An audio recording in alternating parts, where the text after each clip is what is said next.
नमस्कार विद्यार्थ्यांनो, माझे नाव माधुरी राजभर आहे. मी तुम्हाला हिंदी हा विषय शिकवणार आहे. आज विद्यालय तुमच्या स्वागत करत आहे. आज जो आपला 6वा कविता आहे त्याचा कवितामध्ये कवीने काय दिले आहे चला बघूया. तर या कविताचा हे दुसरा सीझन चालणार आहे. कोणता सीझन? दुसरा. तर चला बघूया या सीझन मध्ये काय दिले आहे. बघा, पहिला काय आहे हिंदीतून हिंदी आणि मराठी शब्दात. पहिला आहे बेबाद म्हणजे बिनाबाद न बोलता. शिकर म्हणजे सिलकर शिवलेले.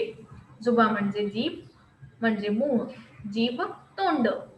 रोपणा म्हणजे बोना आणि पेरणे. फायदा म्हणजे लाभ आणि मराठीतून फायदा. टोकणा म्हणजे रोकणा आणि थांबा. कटू म्हणजे कडवा आणि इथे कडू. वचन म्हणजे बोल आणि इथे पण वचन. मुंह खोलना म्हणजे अपनी बात कहना, आपला शब्द सांगा. गुल म्हणजे फूल और इथं पण फूल. तर हे झालं आपल्या शब्दात. आणि आणखीन बघ, कवी इन बातों को सीख लेने को कहा है. कोणती बातमीला कवी शिकायला सांगितले आहे? पहिला इथे बघा, तुम्हाला इथे लिहायचं आहे. इथे तुमचं उत्तर इथे लिहायचं आहे. पहिला आहे वाणी में सहेज बोलना. दूसरा है प्यार से बोलना आणि तीसरा है ख्यालों को खुद तोलना. चौथा है अपने आप को टोकना. आणि दुसरा जो आहे तुमचा, तुम्हाला कुठे इतर लिहायचं आहे? इथे. कुठे? इतर. आणि दुसरा आहे उत्तर लिखो काटे बोने वाला म्हणजे कटू वचन. चुभने वाली बात बेबात. आणि तिसरा फटने वाली पटाखे की तरह. आता तिसरा बघा, चुप रहने के 4 फायदे लिखो. जे चुप होते त्यांचा 4 फायदे कोणता आहे? पहिला, ऊर्जा की बचत होती है. दूसरा, समय की बचत होती है. तीसरा, मनमुटाव होने की संभावना कम हो जाती है. ऊर्जा को किसी सकारात्मक कार्य में लगाया जा सकता है.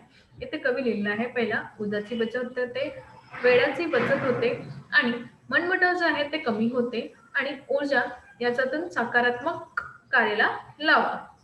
तर हे झालं आपला तिसरा. चौथा काय आहे? कविता की अंतिम 4 पंक्तियों का अर्थ लिखो. कविताचे जे ओडी आहे त्याचा 4 पंक्तियाचा अर्थ लिहायचा आहे. चला बघूया. यदि बात करते करते कोई ऐसा प्रसंग आ जाए कि किसी की बात आपको या आपकी बात दूसरों को चुभने लगे. इथे कवी काय म्हणाले की कवी तुमचं जो एकमेकाशी बोलत आहे या बोलाशी तुमचा कारण एकमेकाशी जो बोलताना तुमचा जो काही प्रसंग असतो तो चुभून जाते.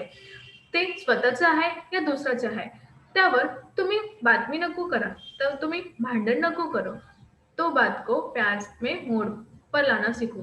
त्या बोलणाऱ्या त्या बातमीला एक मोडावर घेऊ या, ताकि वातावरण की कटुता दूर हो जाए.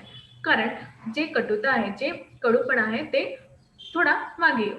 पर साथ ही इस बात का भी ध्यान रखना चाहिए कि हमें अनुचित पर होठ पर सीकर यानी चुप नहीं बैठना चाहिए. पण तुम्ही इथं कवी काय म्हणाले आहे, तुम्ही इथं बघा.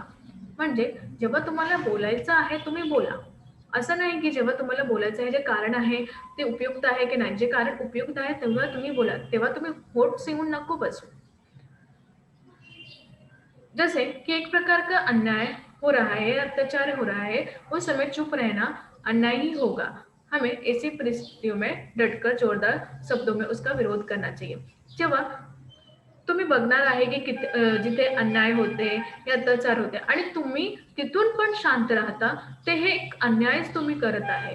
तेव्हा तुम्ही बोला. ज्या परिस्थिती आहे त्यांचा उभे राहून सामना करा आणि त्यांचा विरोध करा. कारण तेव्हा तुम्ही शांत राहणार, तेव्हा तुमचा लोक अजून फायदा घेणार.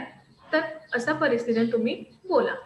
आणि 5वा आहे तुमचा, कविता में आए इस अर्थ को शब्द लिखे. जे अर्थ आहे त्यांचा शब्द लिहायचा आहे.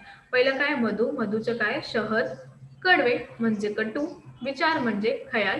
आवश्यकता म्हणजे जरूरत. तर हे झालं आपला 5वा पण. आता तर आपण आज काय शिकलो? आपण प्रश्न आणि उत्तर हे सगळे माहीत पडले. तर हे पण आहे की आपण आज हा शिकलो की जेव्हा आपल्याला बोलायचं आहे, जेव्हा कुठेतरी अन्याय होते, कुठेतरी अत्याचार होते, कुठे असं आपल्याला दिसत आहे की ते वाईट करत आहे, तेव्हा आपल्याला बोलायचं आहे. तेव्हा आपण होठ शिवून बसला तर तेव्हा ते अत्याचार स्वतः पण कधी ना कधी येणार आहे. तर हे जे आहे त्यातून तुम्ही बोला. आणि जिथे तुम्हाला असं वाटते की नाही इथे काही नको बोला, हे सामान्य आहे, तर नाही बोला. पण जिथे असं अन्याय कोणी करत आहे तेव्हा तुम्ही बोला. धन्यवाद.